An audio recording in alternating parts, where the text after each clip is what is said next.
Hello, everyone, and welcome to the Edmonds Racing Weekly Show for Friday, the 5th of February. Well, Brucey's been boned this week, and I've got the call up off the bench. Guys, welcome. Now, Trent, the big question is, which beach is Brucey sunning himself on?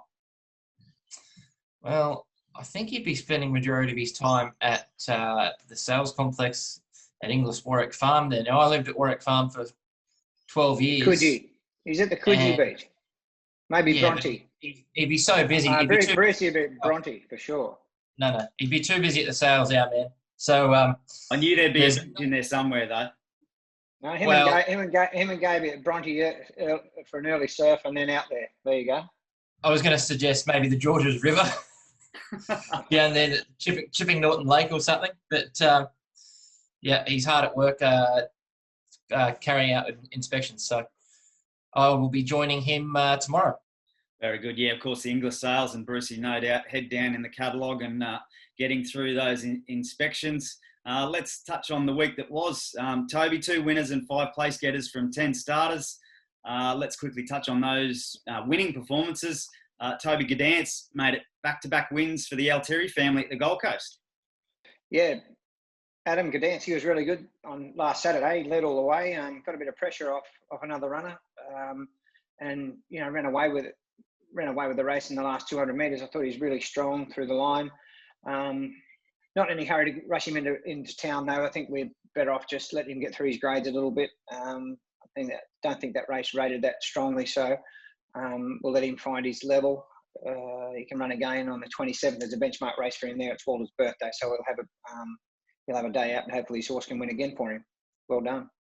Very good. Yeah, and Trent, the 2K girls, they were all screaming with Hey Big Splendour getting the chocolates. All 19 of the Women in Racing Partnership scored a thrilling victory at Doomben yesterday. Yeah, won by the barest of margins, but he was really good. Certainly a work in progress, that horse. He has had 3 good runs now. We're going to give him a really good spell, give him a proper spell, let him mature both mentally and physically, and I think he can make the grade, and just continue to win good cutest money. I actually thought on the line he got beaten. I went, oh, no. And as I was walking to the mounting yard, I looked at another TV and Josh Fleming said, no, Hey Big Splendor's won. So that was a welcome relief. And you're always sort of maybe a little bit concerned first preparation, especially after such a hot day, Magic Millions Day, running over the 1200, and he sweated up profusely, whether you go one more and they fail. But he didn't yesterday, and he done us proud. So earned good cutest prize money. I think he's earned nearly 60,000 in his first preparation, with more to come once he just matures a little bit more and learns what he's doing. Yeah, it's been a great preparation. Obviously, a big thrill for some of the girls, many of those first-time owners, some also returning from Champagne Jets. So, but a great thrill for the first-time owners to have a winner at only start number 3. So well done. And speaking of winners, guys, some of the stars of the show, the stable stars, are back in work. Any update on the likes of the Harrovian, Vanna Girl, Alpine Edge? What's the latest there? Okay, so the Harrovian's going well. We're really happy with him. Possible trial next Tuesday, either Sunny Coast or Lismore, before he flies to Melbourne on either the Wednesday or the Thursday night. He runs obviously first up in the Futurity, which is next Saturday week, the 20th. And going great. Can't fault him. He looks good. Gallop Wednesday morning on a fibre. He went to the beach yesterday morning. He was off his nuts yesterday. He was going off his head. So, he's in a good spot at the moment. And you think he's a 2-year-old, not 7. So really happy with him. And also Alpine Edge, he returned to the stable on Monday. He looks great. Probably looking towards running him in the Todman Slipper trial to start with, and see if we drive on to the Slipper, the Golden Slipper, or we save him for the size. So that's where we're at the moment. We're very close to having Glenn Boss booked for him for the Todman. So just need to confirm that in the next 24 hours or 36 hours, I think. So hopefully we can grab that. That's all sweet. And he's going really good, really happy with him. And Trent can touch on Vanna Girl if he likes.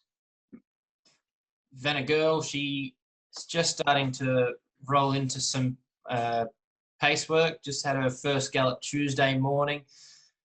She looked pretty good to me, even though we obviously didn't do a great deal with her. So on track to trial end of the month. And I think we've mentioned even at the end of her last prep, sort of Hollandale Stakes and Doomben Cup will be her two sort of main aims. Whether or not she has another start after that, probably not sure, but they're probably the two sort of grand finals, and we want her peaking for those. So Dad and I spoke tentatively yesterday about a plan, maybe 2 starts and then into the Hollandale, possibly 3, but we'll work that out next week. And as we just do a little bit more work with her and see how she's going and get to the bottom of it. But she looks great, and I'm looking forward to running her in some of the bigger races here in the winter. Yeah, well, exciting times ahead there with that trio. Exciting time for the Sable and Connections. Let's get into the weekend's preview. You've got runners at Eagle Farm and the Gold Coast on Saturday, as well as the Sunshine Coast on Sunday. Race 4 at the Gold Coast kicks things off with Biz Class, who I believe was touched on previously as one to watch from the trials. Biz Class lines up in a maiden plate over the 900 metres, Toby. Yeah, so she trialled up nicely first up. She's a filly we've always had a bit of time for. We've given her time. She's quite naughty in the barriers, and the result of that last preparation, she got through a full prep where we had to work so hard to get her into the barriers. We're fighting with her every day, and finally the boys put a blindfold on her and a barrier blanket, and ended up, she turned the corner very quickly. But by the end of that preparation, by the end of all that, she just was dusted. And we trialled her a couple of times. She wasn't quite strong enough, I thought, to go to the race. So we turned her out again, brought her back. She strengthened a bit. We've gone only with 1 trial this time. Normally we would trial them twice, but she's quite a light filly. And I think walking across the road tomorrow, a 900 metre maiden, she'll bang from the barriers. Robbie Frads was keen to stay and ride her. He's got rides in town later on, so he's wanting to ride her, and he must think she goes okay. So I'd suggest she can run pretty good there. Drawn 4, just bang straight on the speed. If there's good speed, she can just sit off them. If not, she can take it up. So she's going pretty good though. Very good. And Trent, another performer for the trials was the Lioness, who lines up in race 6, which is a class 1 for the fillies and mares over the 1100 metres. 1 from 1 at the distance. Yeah, she's trialled pretty nicely a couple of times now. You'll note that Zach has ridden her in both trials, so she copped a pretty big weight allowance, probably compared to some of the other horses in the trial, but I thought she still has been working pretty nicely. Trials have been good. A little bit of a tricky alley there tomorrow, and it's a little bit hard for myself to line up that form of hers where she's obviously had the 1 start at Forbes. So I would suggest that while she looks like she's going well at home, she's still got to come up here and sort of probably prove that she is good enough. I will say what we've seen, I think she is. So, hopefully everything goes right. She can be sort of first half of the field and then uninterrupted run from the top of the straight, and she can take care of them, hopefully. She can beat those. She's fine. Don't worry about the form from Forbes. So there, she was quite lean and mean back then. I believe she's strengthened a lot by the look of her. The owner and I had a meeting prior to her coming to us and said that she's had plenty of time, and that Forbes maiden, although it was Forbes, did rate okay. So she's in a race she can run well in. Very good. Well, that could be an early sign ahead of the best bets later in the show. Let's move over to the Eagle Farm program. We've got 3 runners lining up there. She's our boss for the Archer Park team. Is the first of those runners in race 6, which is an open over the 1200. $4.60 chance, handles the track. And obviously, it's an open race, and Brucey's got it in his little notes here. Awkward draw. What are your thoughts there, Toe? Awkward draw because she's drawn 1. Yeah, that's fair. That's fair comment because she does like to race outside horses. So, but we're at Eagle Farm, so she could be, if she begins a bit better, he could do anything on her really. If he wanted to, be midfield and just work his way off the fence, she just needs to get down in the middle of the track. But we'll leave that to Robbie. He does ride her well, and the horse runs well for him. And she's got a couple of really big figures behind in the back block there behind her. She loves Eagle Farm. And it's a bit strange for a filly that likes the going. She likes softer tracks and handles softer tracks. She races really well at Eagle Farm. So we did have her in 2 races. We decided to pull her out of the 1400. Just thought she may just need another 1200 metre run before she goes to 1400. So she can run well. Good race for her, and she's reasonable odds. So give her a good chance, good each-way chance. Very good. And Robbie's going to have to get on his bike. He's riding Biz Class at 2:08 at the Gold Coast, and then he's heading up the highway to be on She's Our Boss at 3:47. So obviously you're keen to ride both horses there, Robbie. I think he said his manager is going to have the car running and waiting. He won't be having a shower at the Gold Coast and getting straight in the car. Helicopter? You know who his manager is, don't you? No, who's that? Jeff Lloyd's the worst driver in the world. They're a big chance of ending up at Canungra, not Doom, but not Eagle Farm. Oh, I'm sure Jeff. That's the absolute truth as well. That's true. He needs a GPS to get home. Very good. Well, good luck to Robbie with both rides and also the assignment of getting up to Eagle Farm in time. Then move over to race 8, where Jetty lines up for the 2K team, looking to make it 2 winners for the 2K team this week. It's a cutest 3-year-old handicap over the 1400 metres. Jimmy Byrne to ride. Not the best draw there, Trent, in barrier 12. No, it's a little bit awkward. There is a scratching drawn inside him already, so it comes in 1 to 11. And to be fair, it's not a bad little race. Like Batanga's entry was dominant the other day at Doomben. It's got to probably bring that form to Eagle Farm. There's a couple sort of that have been around the money in these Saturday races already. This guy had been up a long time, showing no signs of training off. Work's still good, looks great, looks outstanding actually. So I think we're just going to need a pretty good Jim Byrne Eagle Farm ride, and he can earn some pretty good cutest money there tomorrow. He just needs a little bit of luck early to get a spot. Hopefully he can. Very good, Tobe. And then we round things off at Eagle Farm with one of your favourites, Fisticuffs, for Tommy and Singo. Obviously a last start winner. Lines up here in a Class 6 handicap over the 1400 metres. $3.75 chance. Yeah. So look, this race was light on noms to start with, but the fields come up not too bad. There's like 14 there. I think there was only 8 originally. Now there's 14. So look, he's but a month between runs suits him. Michael Rod's riding very well. We've managed to engage Michael, which is good. He's a world-class rider, so we're keen. We're quite confident he's going to give this horse a good ride, which at times he needs. He does hang in a bit, on straightening, so it needs to be mindful of that. But from the barrier, he's drawn beautifully tomorrow. If he begins, he can be where he likes. Midfield, forward to midfield, worse than midfield, doesn't matter. As long as the horse is in good rhythm and breathing nice, he'll let rip because he's got a good turn of foot. And he's still quite well weighted, I feel. He's probably our best chance tomorrow, I would think. And just down the middle of the track, he's going to be awfully hard to hold out.